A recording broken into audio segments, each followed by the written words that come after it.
So good. Well, there are a couple of powerhouse squads. No surprise, Mark, starting with the favorites to win and our defending champions, Xander Schauffele and Patrick Cantlay. I wish you all the luck in poking a hole in this team because they're both playing phenomenal golf coming in. They've got a record of playing together and playing together successfully. There they are in their beautiful belts and crystal trophy from last year. I mean, this is seemingly the team to beat. Yeah, they just got to get together on their color matchups. Although maybe Patrick didn't read the memo in time. Sorry, I tried my best to avoid that. Sorry. Yeah, no. Look, these two are the belle of the ball, without peer, in my opinion, in this format. Their games complement each other. They're both long enough on the speed type place. They're both very comfortable on Bermuda greens too. Xander, especially, if you think about a lot of his events, especially the Tour Championship, he's played well in Bermuda. So Patrick Cantlay, the same thing. So you cannot poke a hole in this crowd whatsoever. And if you stay in front of them, I feel like you're likely to win the tournament. The record of successes for these guys, KP, is growing by the minute. They're both top 5 in the official World Golf rankings.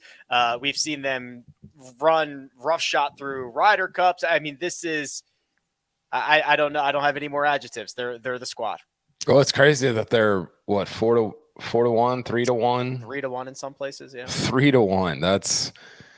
That's nuts. I forgot who had this take, but somebody talked about how if you win, it might have been Shane Bacon. If you win the Masters, you should have to play in your jacket the next year. I think they should have to play in these belts the following year. They never look big enough. Like the actual strap part never looks. It always looks like they're squeezing into it. It's like a weightlifting belt almost. Yeah, it's like the thing that Bryson looked like he was wearing when do you remember that when he wore that shirt that looked like a weightlifting belt?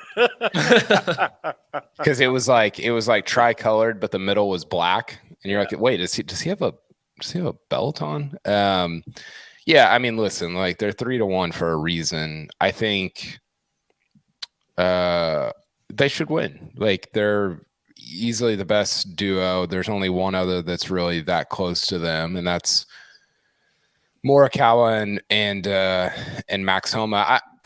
Do you think it adds? I'm interested in your take, Rick, because you probably studied the mathematics of this more than I have. But like, if you were to say, okay, we're just going to play as singles, and then we'll add our score at the end of the week, do you have a better chance of Cantlay and Xander winning in that scenario, or in the way the tournament is actually played? No, I think it would be better off if they played as individuals and then added their score.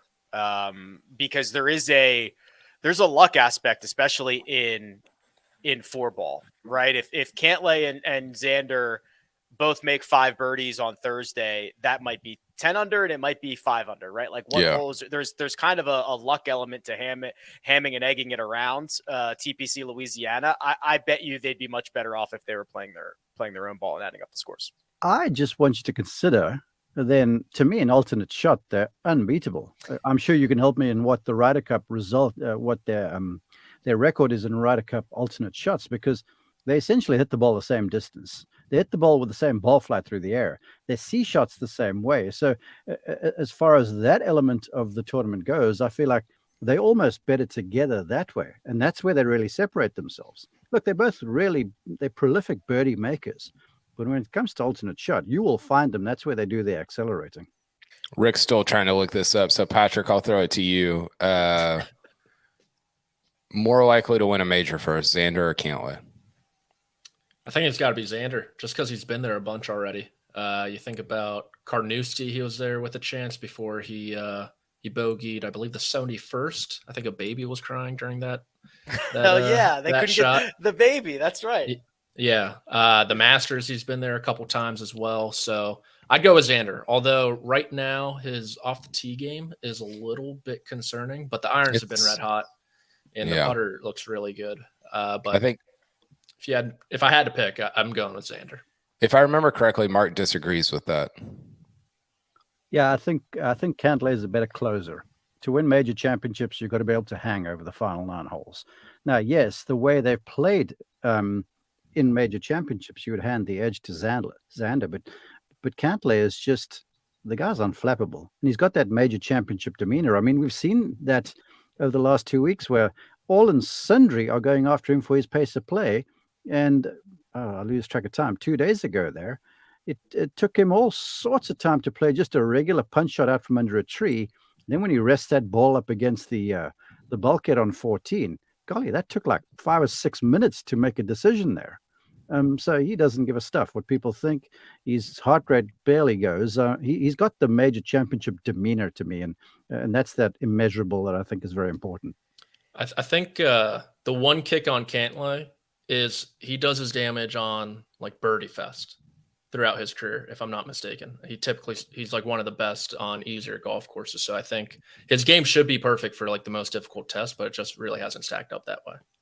Here are the Ryder Cup and President's Cup results. So they've only played together, Patrick and Xander, that is, in the Ryder Cup one time. It was 2020. They played 2 sessions of foursomes, aka alternate shot. They beat Rory McIlroy and Ian Poulter, and they beat Matt Fitzpatrick and Lee Westwood. So 2-0 there. Then in the President's Cup, in 2022, they beat Adam Scott and Hideki Matsuyama. So now we're up to 3-0. Mm-hmm. And then in 2019, they beat Joaquin Niemann and Adam Hadwin. They are 4-0 in Ryder Cup and President's Cup alternate shot matches. Can you name Cantlay's other partner? I think Xander sat once at Whistling Straits, right? Yeah, I mean, I can. I'm looking at it, but can you guys? Didn't Xander play with DJ? Spieth, I think. Both of those are wrong. I think Cantlay played with JT. That is correct. There you go. That's why Spieth played with Brooks. Didn't Spieth play with Brooks that year or something weird? Brooks was with Berger for most of the week, Spieth right? played with Brooks, and they lost 2-1 to the Spanish Armada, Sergio Garcia and John Rahm. So I mean, Sergio and Rahm would have beat like Tiger and Tiger in 2000 that week. They were Rahm was out of his mind. There is no conversation that does not go back to the Ryder Cup at some point on this show. Was it Morikawa and DJ that played at Whistling Straits? Yeah. Yes. Yeah. Who was Xander with then? I remember the cigar because he had a great tournament. I think that was his. I think he got the. No, he played once with Dustin Johnson. Okay. They beat Paul Casey and Burns Wiesberger 2-1. I remember we could just talk about the 2023. Yeah, I'll just read you the results and that'll be like fun. I remember Cantlay and Xander being paired at I think it was Melbourne, and it was not in alternate shot, it was in 4-ball. And I remember thinking like, man, I didn't like them together because it's kind of low energy. It's kind of not a ton of excitement, like it's like the opposite of JT and Spieth. But that turned out to be a pretty bad take because, as Rick noted, like they've been awesome in alternate shot. Yeah, but in Australia, they were 0-2 in 4-ball. Yeah. They lost to Abe Answer and Sung Jae Im, and then Sung Jae got him again with Adam Hadwin. Sungjae's they lost to the Kims this year too, correct? Siwoo. That was the Tom and Kim Tom. It was on Cantlay. That's correct. Xander. Yeah.